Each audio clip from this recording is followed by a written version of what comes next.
Hi guys! Today I'm gonna talk about my GoPro. I was like worried because when I played my GoPro, the audio is kind of pause and play.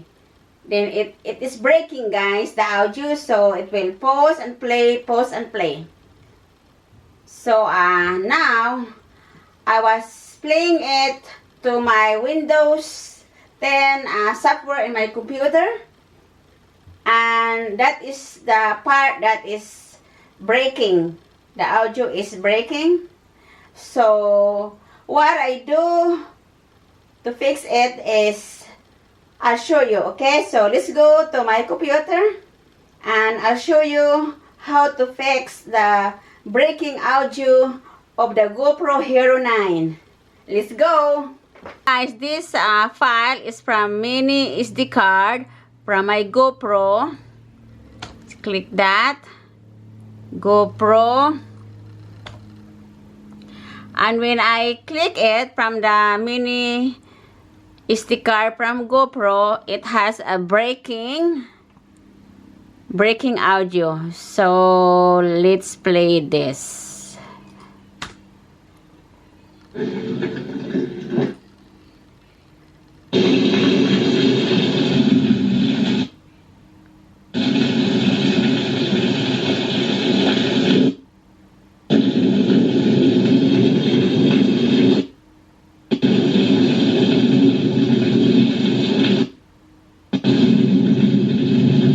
And another one here. I'm gonna play this. Test. Hello, my test. My GoPro 9 has on and off audio. Hello. My test. A, B, C, D, E, F, G, H, I, J, K, L, M, N, O, P, Q, R, S, T, U, and V, W, X, Y, and Z.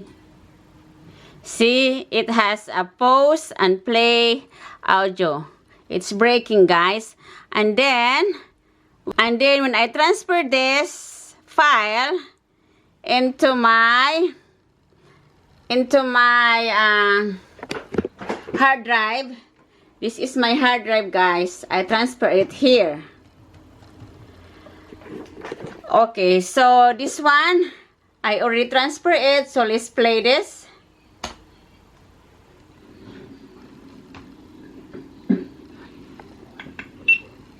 Hello, my test. My GoPro 9 has on and off audio. Hello. My test. A, B, C, D, E, F, G, H, I, J, K, L, M, N, O, P. So it's not breaking anymore, guys. Q, R, S, T, U, and V, W, X, Y, and Z. Now I know my... So I think it's my SD card that is broken, because when I transfer it to my hard drive, it's not breaking anymore. So the video, the audio is already continuously play. So I don't know. So the problem maybe is my mini SD card that I put in my GoPro. And because when I play it in the Filmora, so this is my Filmora 9. When I play it here,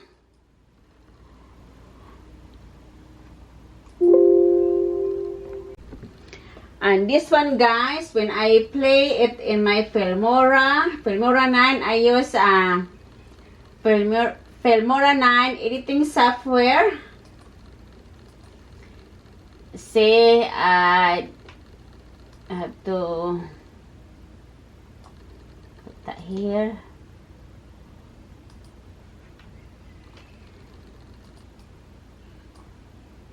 So you have to wait to download it.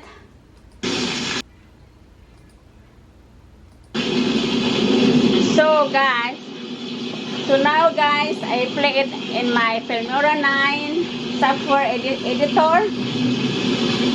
So it's not breaking anymore guys. It's continuously playing. So I think the broken part is my SD card. So give me a comment below. And so comment below what do you think. Okay guys, thank you for watching. Please like and subscribe to my channel.